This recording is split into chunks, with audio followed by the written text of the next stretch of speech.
let's get started. So, when I was younger, I've had a really tough childhood, and a lot of things have given me PTSD. And PTSD can come in a whole lot of different forms. It doesn't have to be if you go into the military and then you come back and you're traumatized. So PTSD is post-traumatic stress disorder, right? So anything that stresses you out and is a trigger to you afterwards, you can have considered to have PTSD.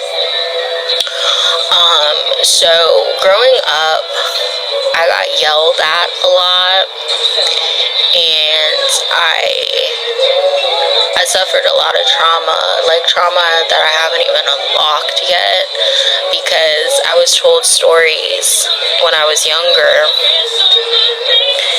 that I would start yelling.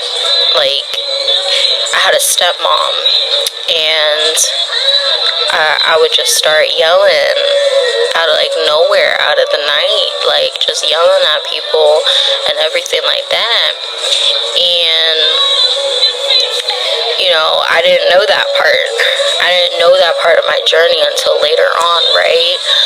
But it makes sense, because children, they need stability, they need comfort, they need familiarity. And so my life journey has always been like a whirlwind, always constantly changing. The tides be turning, seasons be hard and rough, and all the things, right? So I accumulated a lot of that PTSD, that stress from when I was younger. And I lived through that pretty much my whole life. I'm still constantly going through that trauma, going through a healing. We all are a part of a healing process. And we may be in different stages of our healing too, right? We may be in different stages of our healing. So if you want to open the chat, you're gonna have to subscribe. Subscribers do have many different perks, especially the stickers are available to you, but also you being able to join into the mental health podcast community. And go ahead and type in your comments. Let me know your story with PTSD. But I came into the world with already struggles on my back, right? Next, thank you so much for tapping up that screen. You guys can tap and share and do all the things. You just can't comment unless you subscribe. I made it that way, so if you're really serious about joining in the conversation, then thank you so much for the heartbeat. That's what we do over here, at least for the mental health podcast, subscriber chat only.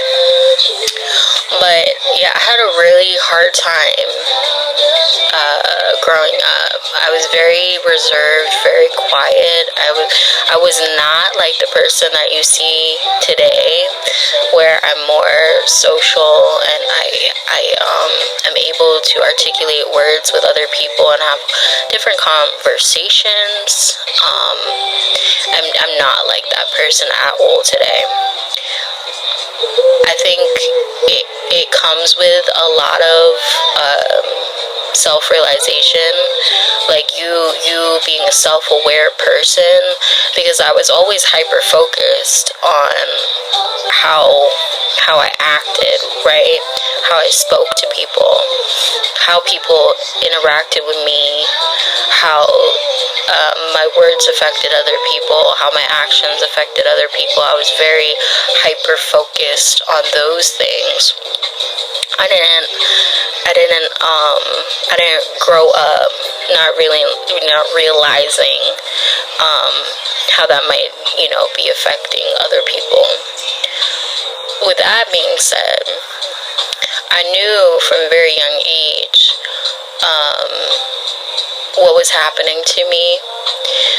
Now, I may not have pinpointed like those triggers, like as far as like what ABUSE meant, or how it's hard when it's your own parents, right? It's hard when it's your own family that's constantly doing things to you that you didn't think was possible for somebody that supposedly loved you, right? And we have to realize that people's love, the way that people love is completely different, but also how they give you love, it may only be in the capacity that they can give you. So a lot of healing has taught me that with my parents, they can't give me but so much, and a lot of the time that trickles down to them, how they were given love and how they received love, right? So the generation through generation through generation, that's a constant trickle down. Nobody talks about that, like, oh, my parents never loved me. No, your parents probably, loved you, but just loved you to the capacity of what they could give you, not what you ultimately felt like you were receiving. And that's a hard pill to swallow for some people. King, welcome in. You guys can still tap the screen and share the live, but you do have to be subscribed if you do want to be in the chat. We're talking about my journey with anxiety, depression, and PTSD, y'all. Piper, welcome in. Mods can comment. But you guys can tap, share, and do all the things. But it's a hard pill to swallow when you have to heal from that. You have to heal from the acceptance of somebody only giving you what they can give you. Unfortunately, it is disappointing to a lot of people, the way that people love them, but that's all they're capable of. So a lot of my journey has been going through the acceptance of how people loved me, how people gave me their love, how I had to receive that was, a hard pill to swallow.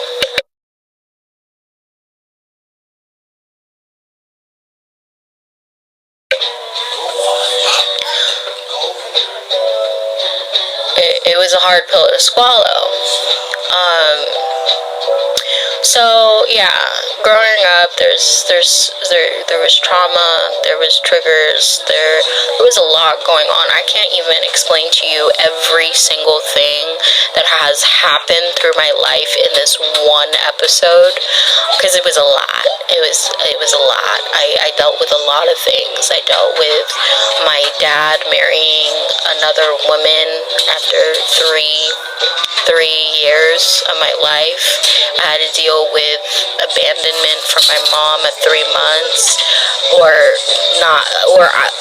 I thought was abandonment for 3 months, right? Because I finally found out the real story of what happened there.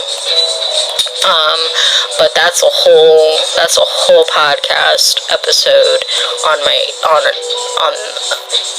that side, because that's a whole story. That's a whole other story, but we're not going to get into that. So I gained a sense of anxiety when I was young because I would be silenced. Hey, Saint. Welcome to the Mental Health Podcast. How are you? We're talking about my journey with anxiety, depression, and PTSD. Thank you so much for the hot me. I appreciate you, love. So yeah, I went through a loss of a parent, a regain of another parent. I went through having to move constantly. Like I was saying, like stability is really important in a child's life.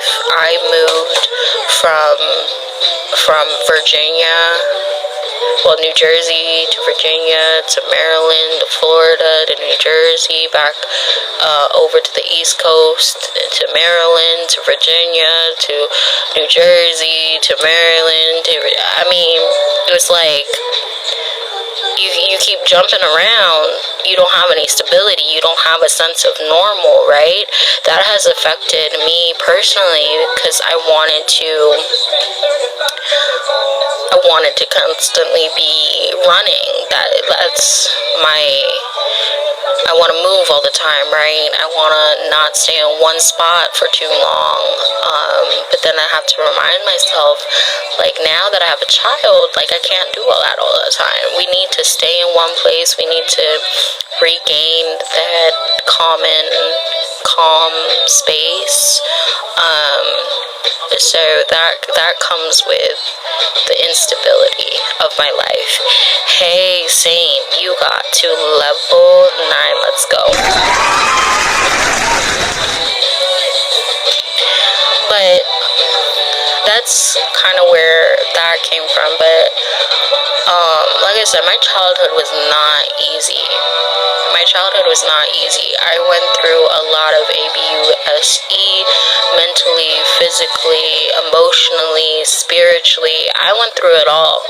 This is where, like, the depression comes in, because all of the things that happened into my childhood. Welcome, Ender. Welcome in, you guys. Welcome to the Mental Health Podcast.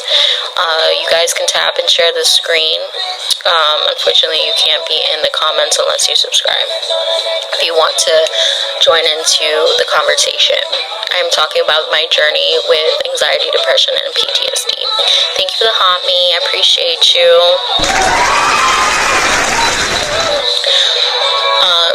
But yeah, I went through a lot growing up.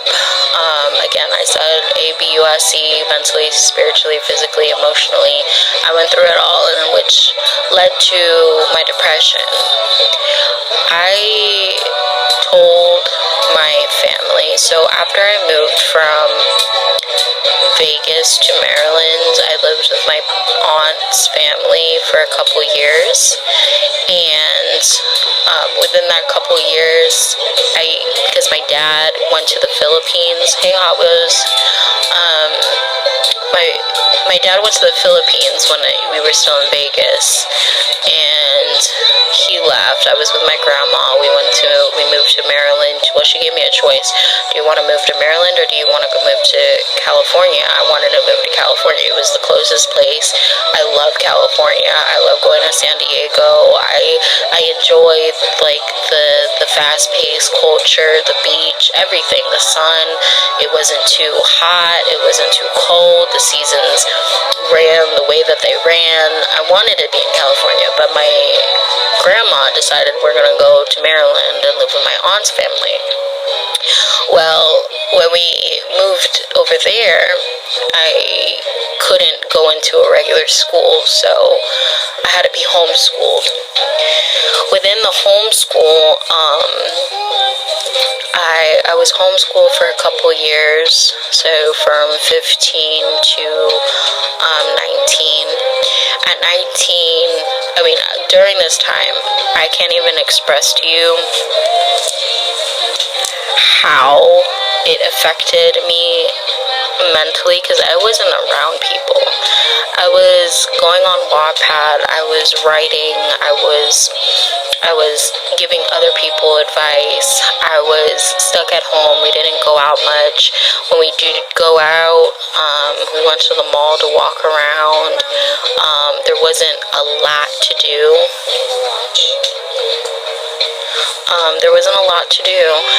And so I kind of got into my mind a little bit. I mean, I never had a boyfriend. I I ended up sneakily having a boyfriend at 16, lost the V card. Maybe I didn't make the right choices during this time. And I mean, when you grow up, you don't make the right choices at all. When you're in your preteens to teenager eras, you don't make the right choices for yourself. That's true. But like when you're in a state of like depression, that in between stage of happiness and complete oblivion, right? You make hard choices. You don't make the right choices because you want to feel alive. You don't want to feel this pain. The pain is what really gets you, and you don't know how to deal with it. I didn't know how to deal with it when I was younger, so that's where my anxiety started. I had social anxiety. My parents, when I was younger, they shut me up a lot of the time because when I would speak out on how I was feeling, it was always like, stop talking back. Don't talk like this. You're just a child. You don't know what's happening. You don't know blah blah blah blah blah, right? Like a lot of many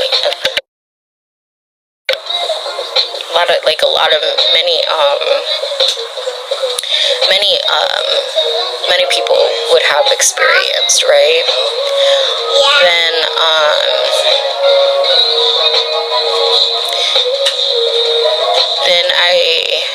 I sat a lot of the time reading books, trying to get out of my reality, because when you don't go out, when you don't have friends, when you don't really talk to anybody, when you're always in social media, that's why social media can be really hard on some people, because of the fact that they feel isolated.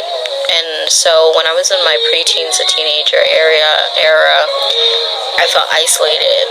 And not even when I was in school, before I even moved, like I felt isolated. I felt like I had friends, but I didn't have friends.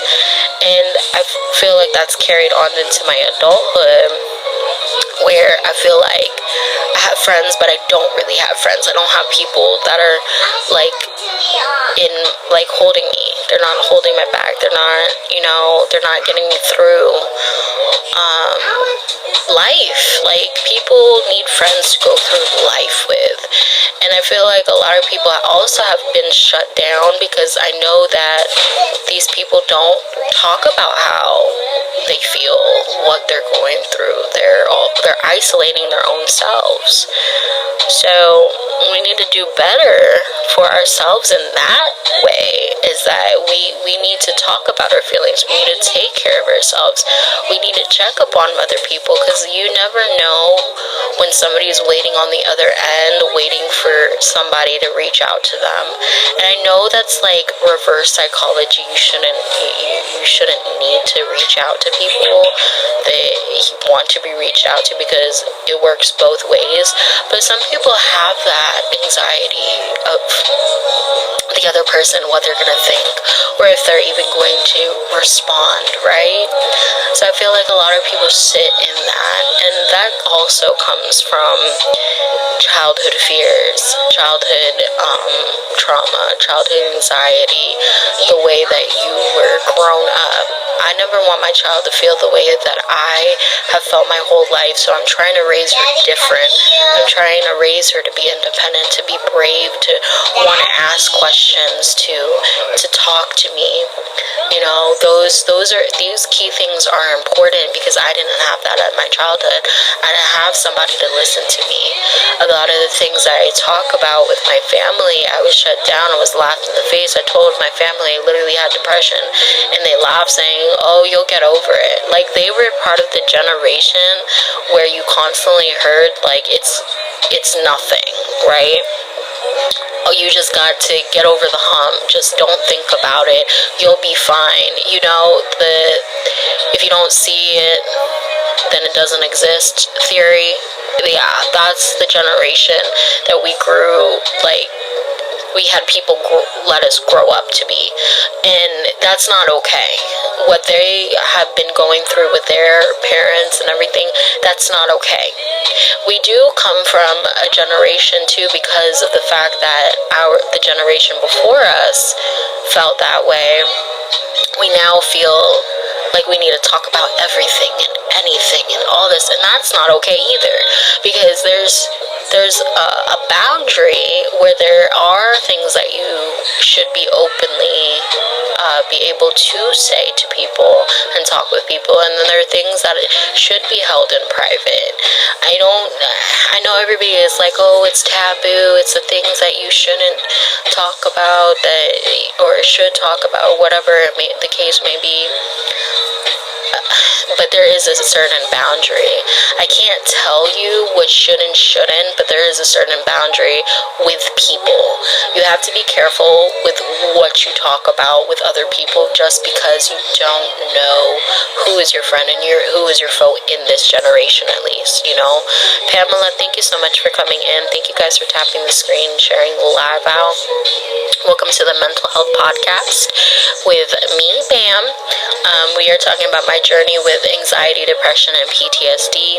Unfortunately, if you want to join into the conversation, you do have to be subscribed for the sub chat. But you can still hear my pretty voice and my story. So back to what I was saying, like the depression, it came in when I was in my preteens and in my teenage years before 19, because of my family not giving me what I needed, because I was homeschooled. I was always home. I didn't have friends. I didn't go out. I became really isolated, and I told my aunt who I was living with, I was saying, like, look, I just need a different space, right? Sometimes you just need to change your environment to change your mindset. So that's why people study in libraries, or they study outside, or they go outside, or they go into a different room, or they be with different people that let them feel different things. Like, it's human nature. It's human nature for that. But I told them I needed to let me study in the library, or let me, go somewhere else, be somewhere else for a little bit outside of my room, because my room is making me feel very isolated from the world. I'm not happy, and I am feeling things that I shouldn't feel. When I was 19 years old, I was feeling it for a whole while, y'all. I was feeling all these pent-up emotions for a long while, and I couldn't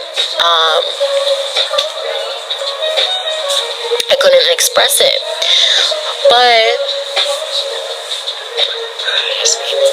But after a while, I said, let me say something, because the anxiety made me take rubber bands onto my arm. I would cry very excessively. I was crying in the bathroom. I was crying on countertops. I was shaking so bad. I was really in my feelings. And a lot of this also has to do with the person that I was with at the time. Because I was going through all of this, I needed to feel alive, and I was with somebody that did make me feel alive, but at the same time was struggling with mental health issues as well. And when you have two people that is going through mental health issues, it doesn't very work out. It doesn't work out very well. So I also know that was part of the reason why I went through what I went through. So anyways, 19, I got out. My family in a different state helped me to get out of that environment, and then I became more obviously I was still in the transition phase of getting out of the anxiety and getting out of the depression. I still had anxiety, because I was stepping out into the world, right? But I was praying on it. I prayed on it so hard. Like, I was like asking God, like, please direct me, because I don't know if I should. I know, I feel it in my bones that I should, but I'll only move if you tell me to move. And he told me, because I prayed like most of that day, the day before my family got me. And I know I hurt a lot of people, and I know that that still carries in my mind and carries in my heart, because I don't think those people entirely forgave me for doing them wrong the way that they did. But I can't go back. I can't fix that, you know. I have to continue to work on myself and forgive myself for those actions, right? Because sometimes that's the hardest thing, is forgiving yourself.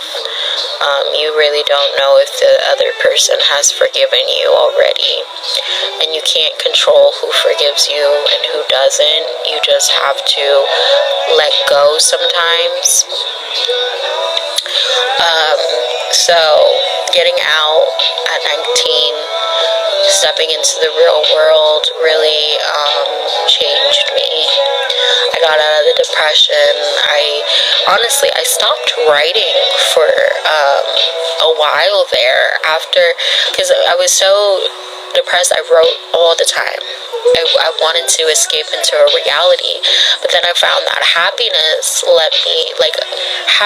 really drove me to just being in the world, because I was so isolated in my thoughts and in myself and in my environment, that I got out of that. Once I got out of that, I was living in the real world. I was so busy. I was working. I went to church. I was spending time with family. I was doing life. I was feeling good. I was feeling alive again, right? After so many, I was living with my family for a whole year. And then I changed into a different environment, which, I did some things of exploration in my life, a couple years of exploration with different crowds. I was a part of a creative group. They were called the PD family, Parallel Diamonds. I was a part of that. I went into DC art galleries, art parties. I was a part of a whole creative collaboration because I wrote. And then I finally, at 21, released a poetry book. And I felt accomplished in that way. I got my driver's license. I was working towards something. I felt of my future come alive, right? I went to community college to get my feet in. I was doing a whole lot. I was living. I was loving. I was being Bam. And I wouldn't have gotten to that point if I didn't go through what I went through. And I'm never unappreciative for the past that I have and the experience that I've experienced, because I don't think I would have been this loving, kind-hearted, creative person. I don't think I would be the same Bam that you guys know me to be if I didn't go through what I went through. I think anxiety, depression, PTSD really does shape you. It makes you more compassionate to other people. I really do believe that. I really do believe that you going through things makes you more compassionate to other people, because you don't want them to feel what you have felt.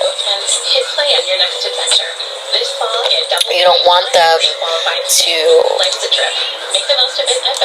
go through everything that you have gone through, right? And you don't have to go through things to be the same type of person. I just feel like hardships really challenge challenge your character, challenge your heart, challenge your mind, your spirituality to keep making you go forward, right? And without those shaping you to be who you are, I don't think you'd be the same person. I don't think that you would understand people and become an empath or anything like that. I'm a very, very empathic person. I thrive on other people's emotions. If you're angry, if you're frustrated, your feelings become my feelings. I think that's the hard part of trying to do like therapy and coaching, is because everything that they feel, it becomes your feelings, unfortunately.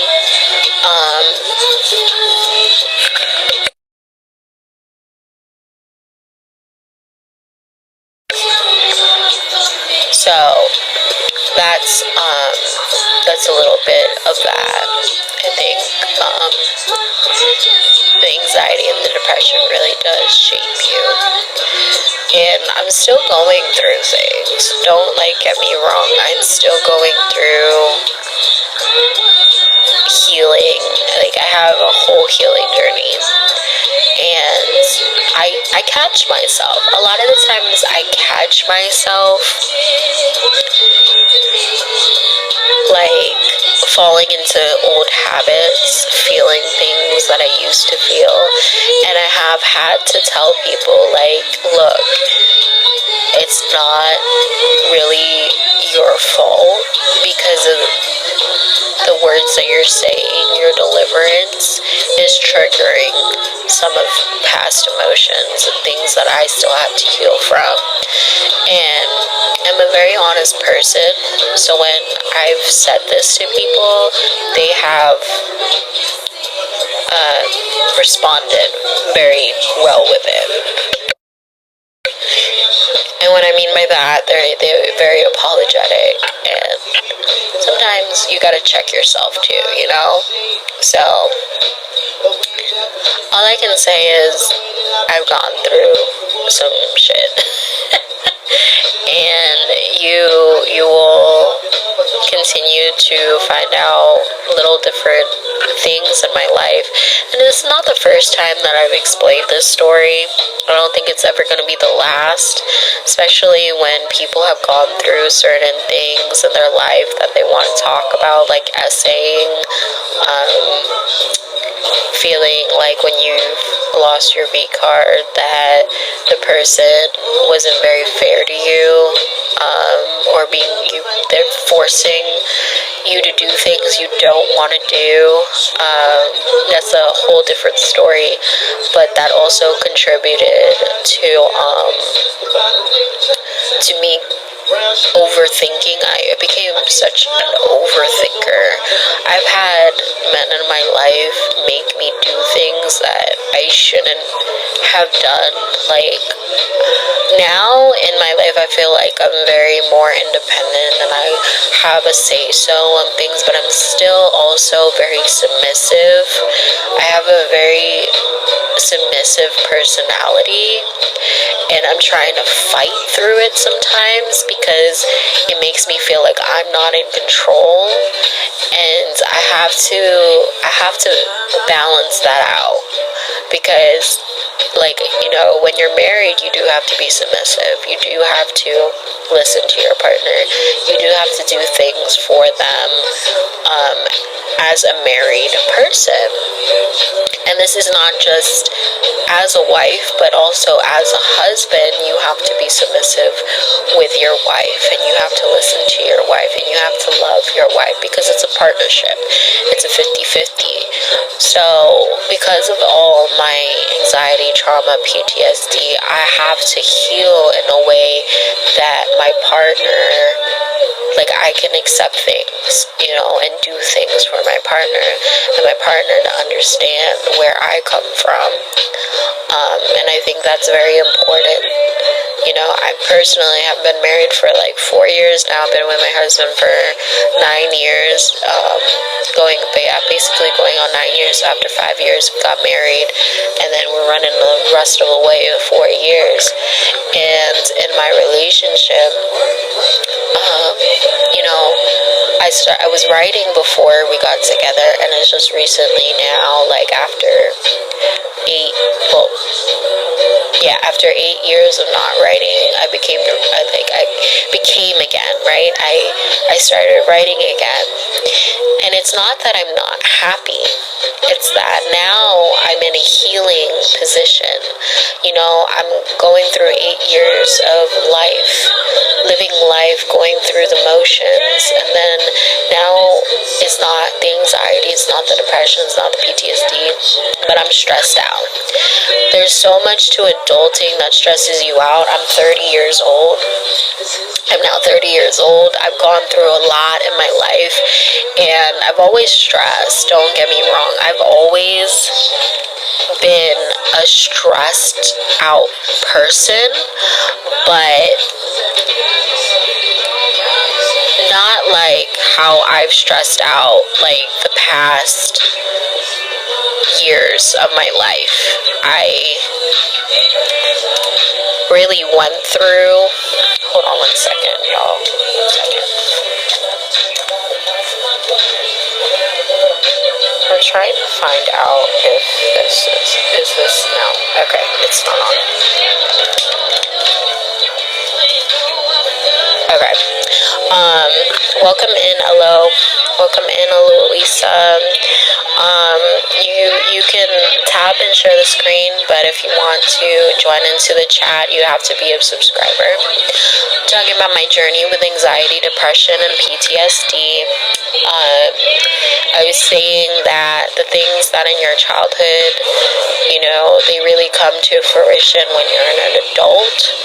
And during my adult process of the past 8 years of being with my husband, I've gone through a healing journey, because before I even met my husband, I was still going through healing in a way that was like I threw everything into creativity, into partying, into my job. It was a lot of life, like real fast, because I was so isolated when I was younger. Now coming into life, those 8 years really shaped me, and then I started writing again. And it's not that I'm not happy.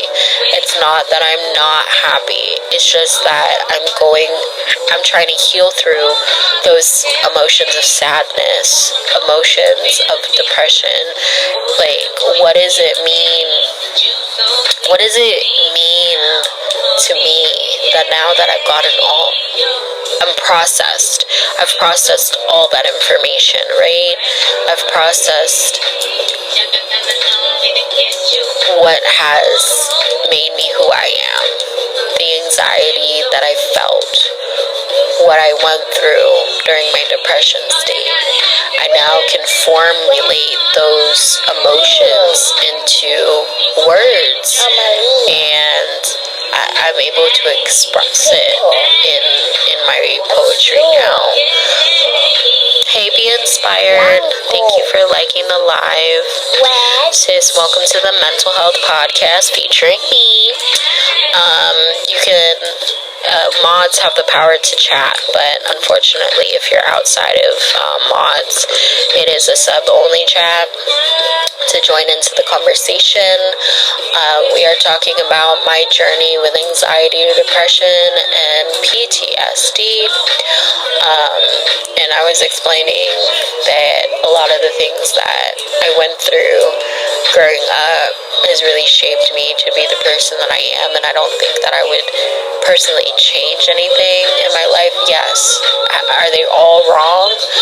They're definitely all wrong. I'm not going to excuse the behaviors of other people. I'm not going to excuse the circumstances. I'm not going to excuse what has happened to me, but it definitely has shaped me, and I don't think I would be who I am. I don't think I would be loving, caring, and all the things, right? An empathic person to another person. I don't think I would be able to relate. I don't think I would be able to understand. I think it would just be really ignorant.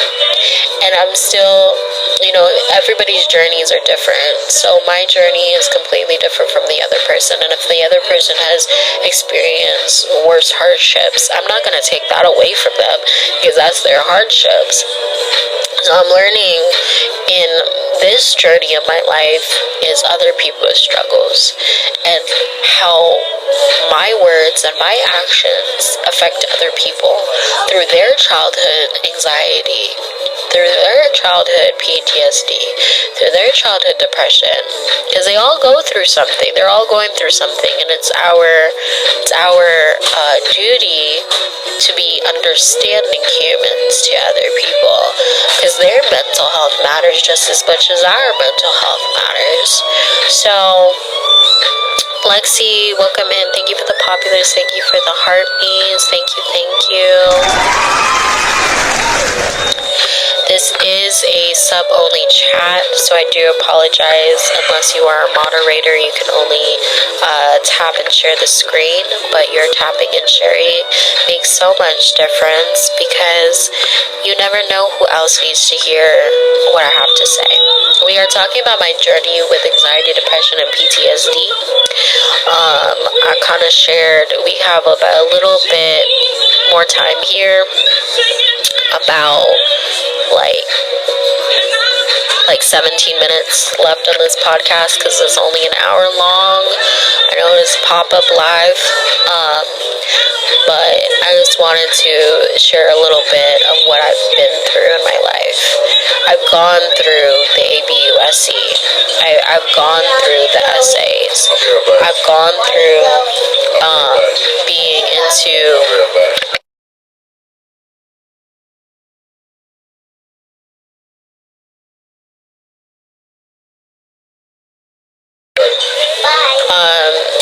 I've gone through the essays. I've gone through going to court. I've gone through being an adult before being an adult. I have so many stories, you guys. So many stories. Like, if you want to learn about a person that has gone through pretty much everything that you can think of, except for, RAPE. I didn't go through that. I've had a similar feeling experience, even though it wasn't that, because they would say that unless you completely consent without being guilt-free, that counts. And so the other person may not feel that they did what they did to me was justified. I personally do not feel that way, and I've had to go through a lot of healing to be accepting that was my experience. Sometimes I do feel guilty to feel that way because I did, even though I said no several times, to come to the conclusion of yes and finally submitting to the other person. I'm going through that healing process of that, and then continually getting out of my mind of whenever I continuously say no to a partner or whatever through my life. I have to get over that. So there's a lot that I can share with you guys in context because I can't fully say it. There's a lot throughout my life. And there's a lot of stories that my family could share too about my family dynamic and what has happened family-wise. My husband can share a whole lot from his family and his lineage and what has happened in his life and why he feels, men shouldn't be near either one of us, me and my daughter. So, like, the things that really shape you, it comes from your childhood. Unfortunately, a lot of people can relate to certain things like that, and some people can't because they've never been through it, and God bless them. But I also think that makes people ignorant, that there are things that they haven't gone through or haven't experienced entirely, hardships never been through, that make them ignorant.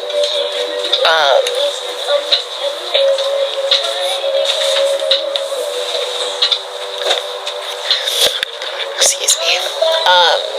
So yeah, so I've gone through a whole lot. If you guys have any questions, just let me know.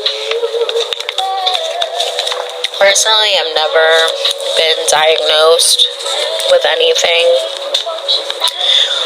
I did see a therapist at one point when my aunt died. I did see a therapist, and the first thing that the therapist wanted to go through, it wasn't the fact that I lost somebody, because I was going to therapy the grief was too much. The grief was too much. And I went to a therapist. It wasn't even for myself. Like, I should have been through therapy before then, way before then. But I was an adult. I felt emotions I couldn't process. I couldn't get through them, so I went to therapy. And they didn't want to talk about the loss that I had just gone through, or how I was moving and processing. They wanted to hear about my childhood. What happened to me when I was a child? Who is in my corner? Where is the emotions that I'm going through every single week? Because I saw her every single week. What happened during my week? I saw her every single week. What happened during my week? What happened during my week? What emotions were I feeling? Where was my stress coming from? Where was the anxiety coming from? There was like a whole lot of things that we were processing, but it wasn't about the loss, because the loss was just a symptom of everything, because this was a person that I had a history with. The loss of my aunt was a person that I had a history with, and I still hadn't processed everything that me and my aunt went through together. How she had a grudge against what I did, and me still being there right before she had passed away on her dying bed. Like, there was still emotions I needed to process through that. And that's what my therapist wanted to get down and dirty for. So whenever I talk to people about their anxiety, about their depression, about their PTSD, whatever it is that they're going through mentally and emotionally, I always go back to the drawing board. I always go back to your childhood, because your childhood is very important to how you process your feelings and how you speak to people. How do you react if you have any love capacity to give? If you are emotionally available, if you're emotionally mature to handle things, because not everybody is. Not everybody is emotionally mature. So that's why you have peoples that get through a lot of disagreement and a lot of misunderstandings because they can't process it. And you explaining over and over and over again is still not going to make them process it any faster. And so you have to meet the person in the middle. You have to meet the person in the middle of how you explain to them what they did wrong, or how they made you feel, or how they treated you, or how their actions treated somebody, how they were treating somebody else, and how their actions affected that person. There's a lot of, mental health is not just like a one be all. It's a process. Mental health is a process, and there's so many emotions, there's so many reactions, and so many explanations to mental health, to getting people over what has happened to them in their circumstances in their lifetime. And the healing process is not a quick turnaround either. It's a process.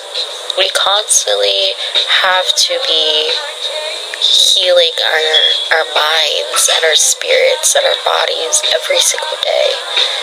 It's why we go to therapy. It's why we talk to our friends. It's why we get up every day. Welcome in, you guys. Welcome to the Mental Health Podcast. If you want to join into the conversation, you do have to subscribe, since it is a sub chat, but you can definitely tap and share the screen. For your girl, we're talking about my journey with anxiety, depression, and PTSD. I do appreciate you for listening into this episode of What Makes Bam Bam, because I've been through a lot in my life. The anxiety, the depression, and PTSD is still real. There's some days I wake up and I feel so down, like I have to find my purpose of waking up and continuing life, because those feelings are still real. Some days I look at my future and I'm like, what future? What is it that I want to achieve? That's why I say small goals are so important. Grasping those small goals are important. Looking not just for the long-term goals, but the small goals as well, because those little goals can really help you go through those hard days, because it's not easy every single day. I know some of you guys think that coming up on here on the screen every single day is easy, or I make it look easy, and it's not. Like, sometimes I have to push through those unwanted thoughts of like, I'm not good enough, who am I? Imposter syndrome comes in. What makes me special enough to talk to these people about how to heal them, What makes me good enough to have friends like the people that come into my life? I have to push through that people actually care about me and they actually like me for who I am, because I had a conversation the other day with somebody, and I told him, I would not change who I am just for $1. I can't. My soul will not let me come on here and be fake.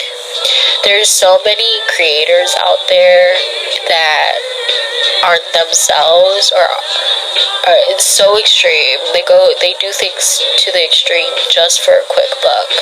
And I'm not that type of person. And that's why you're not going to find the same content, because I'm doing things authentically. I'm figuring things out authentically. And unfortunately, the journey is not smooth. It's not smooth at all. And you come to the crossroads of having to let go of some things and having to continue to walk. So yeah, some days I get up and I'm like, what is my purpose? What can I do, God, for your kingdom? Because it's not just all about me. Because if it was all about me, I wouldn't be here. If it was all about me, I would not be here. So what do you need me to do? What is it that I need to speak to somebody's soul where do we go from there, right? Because sometimes I can't get. Thank you for the heartbeat. Thank you, DJ. Welcome in. Welcome in. I wake up and I just don't know what my purpose is sometimes. So that's why I write. The therapist in me, the creative in me. That's why I write. I wake up, and when I feel like that, I write. Because I want to release the emotions. I don't want them to sizzle and simmer in my soul until it gets me to the point of where I was when I was 15, 16, 17 years old. Because those are really dark thoughts that I had when I was younger. They were dark thoughts. They were thoughts that I should not. I still hear it echo in my mind. I don't know if anybody, thank you for the Go Populars. I don't know if anybody else has felt that the thoughts are way too dark when you were younger. Or even if you are right now, like, those thoughts really eat at you. They make you not want to continue life, right? And a lot of those thoughts aren't from you. You may think it's from you, but they're not from you.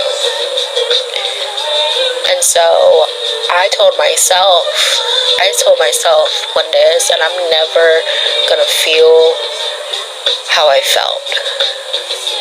I am not that person. Those are not my thoughts. That's not going to define me. And so that 15, 16, 17, 18-year-old self, you have defined me to who I am now, but I'm never going to be you again. So when I do wake up with those thoughts, I push them away, and then I start praying. I start putting gospel music on, because whenever I feel like I'm slipping away the opposite direction of where God wants me and my purpose in life, I go back to the source of who calls me home all the time. And people wonder, like, I had my manager ask me the other day, JR, welcome in, thank you so much for tapping and sharing the screen, guys. I had a conversation the other day, and she wanted to ask me, does any of my family go to church? And I said, no. She's like, I just wondering why, like, how you became to be so, religious, like, how you go to church all the time and how you are. I just wanted to know, you know. And so I told her a story about me growing up. Nobody was religious like that. We would go to church every once in a while, but God always followed me. God always followed me, because I picked up a Bible one day in a motel, and I started reading from the very beginning of Genesis, and that story captured me. When we went to church, I would read the pamphlets, and I would have curiosity of, did I get baptized? Why didn't I get baptized? Who is Jesus? The story of Jesus, and how can I be more like him? Because I didn't feel like anybody in my life was like him. Unfortunately, that's a really sad truth, but nobody in my life was like him. And I wanted to walk the journey and walk that road like him. And so I told her the story about all that. I told her the story when I asked my dad that question, how he never answered me. I have family up in a different state that go to church every Sunday, but they have problems now. They're losing, I personally feel like they're losing their faith. They make excuses through their faith, and I don't. I never do. Like, I would tell you when I'm wrong. I would tell you that at 15, 16, 17, 18 years old, I felt like I was going to go to hell and not heaven. I can tell you that. I can definitely tell you that at those times,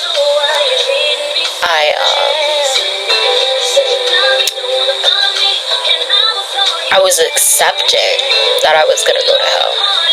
I accepted that, and then everything that I did wrong, I accepted it.